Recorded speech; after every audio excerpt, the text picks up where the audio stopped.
రష్మిక మీ ఇంట్లోకి వచ్చినాక మీలో వచ్చిన మార్పు ఏంటి మీ ఫ్యామిలీలో?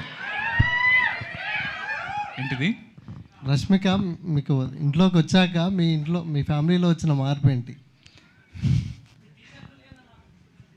చాలా అంటే కోర్స్ చాలా positive energy she always carries. She's a very supportive person. So తను వచ్చినాక ఇంకా ఇంట్లో లైక్ దట్ ఫీలింగ్ బ్రైట్నెస్ అనేది చాలా పెరిగింది. So yeah, okay, all the best. Thank you. అయితే మీరు అన్ఫినిష్డ్ స్టోరీ అని చెప్పారు. ఆనంద్ ఇప్పుడే బయటికి వెళ్ళి మంచి ఫీల్ తేలుతని చెప్పారు. సాధారణంగా తెలుగు సినిమా అంటే చివరిలో హ్యాపీ ఎండింగ్తో మంచి ఫీల్ వస్తూ ఉంటుంది. ఇక్కడ ఇన్కంప్లీట్ స్టోరీతో ఒక మంచి ఫీల్ ఎలా వస్తుంది? That's a brilliant question. Thank you for asking this. It's a very nice detail that you figured out. And basically, దీనికి ఒక చిన్న explanation. It's a very boring explanation. I'm giving a disclaimer before. So బేసికల్గా story ఎట్లుంటుందంటే ఒక start, ఒక mid, ఒక end ఉంటుంది. ఏ సినిమాకైనా ఒక స్టార్ట్ వస్తుంది, ఒక క్యారెక్టర్ ఇట్లుంటాడు, ఆయనకు ఒక కష్టం వస్తుంది, ఆ కష్టం యాంప్లిఫై అవుతుంది ఇంటర్వెల్కి. తర్వాత దాని మీద ఆయన ట్రై చేస్తూ ఎండింగ్ ఒక స్టోరీ వస్తుంది. బేసికలీ చెప్తున్నా ఒక నిమిషం. అయితే ఏమైందంటే ఆ ఎండింగ్కి వచ్చే వరకు మనం ఏం చేస్తాం అంటే శుభం అని వేసి ఒక స్టోరీ, పూర్తి స్టోరీ చూసినాం అన్న ఒక ఫీలింగ్ ఇస్తాం. సో నేను ఈ సినిమా రాస్తున్నప్పుడు కూడా వాట్ ఐ ఫెల్ట్ వాజ్, ఇప్పుడు 90s చూసినా కూడా when I was writing I don't wanted to put one ending to a film because there are love stories. That is the reason it has 2 parts. One, love స్టోరీస్లా కానీ లైఫ్లో కానీ ఒక story, ఒక అమ్మాయిని చూస్తాం, నచ్చుతుంది, పెళ్లి చేసుకోవాలి అంటే అమ్మాయి మనం తిరిగి లవ్ చేస్తే చాలనుకుంటాడు. ఫస్ట్ హర్డిల్ అది ఉంటుంది, అది అయిపోయిన తర్వాత ఇద్దరికి డిఫరెన్సెస్ వస్తాయి కొన్ని రోజులు. అరే ఇద్దరం నార్మల్గా ఉంటే చాలరా అనిపిస్తుంది. కొన్ని రోజులకి ఒక బాండింగ్ స్టార్ట్ అవుతుంది. తర్వాత పెళ్లి చేసుకుందామంటే ఇంట్లో ఒప్పుకోరు.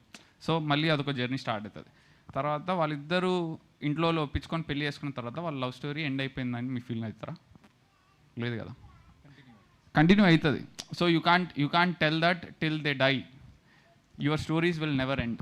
So that is what I wanted to tell through this film, that there is no ending to love when it is an unfinished story. మన స్టోరీలు అన్నీ కూడా డెత్ తోటే ఎండ్ అవుతుంది కదా, బికాజ్ లైఫ్ అనేది it goes on and on. So that's what one personal question, చాలా డీప్గా చెప్పారు ఆన్సర్. మీరు కనీసం 2-3 సార్లు అలో పడి ఉంటే కానీ జరిగి ఉండదు. అది మీరు ఎన్నిసార్లు పడ్డారు? ఒక్కటే సార్ అండి. That was one love when I was in UK. That's it. Apart from that never. Success it's too personal. Cinemas talk. Aditya గారు, ఇక్కడ లండన్ పోతా ఎక్సైజ్ చేస్తా అనే విధంగా ఇంపాక్ట్ క్రియేట్ చేసేలా ఉంది టీజర్. రేపొద్దున యూత్ అంతా అదే చెప్పేలాగా. అయితే నా క్వశ్చన్ ఏంటంటే, యాక్చువల్గా టీజర్లో ఆదిత్య పేరెంట్స్ని చూపించారు. అయితే ఎంత పార్ట్ షూటింగ్ లండన్లో ఉంటుంది, ఎంత పార్ట్ అక్కడ ఇండియాలో ఉంటుంది?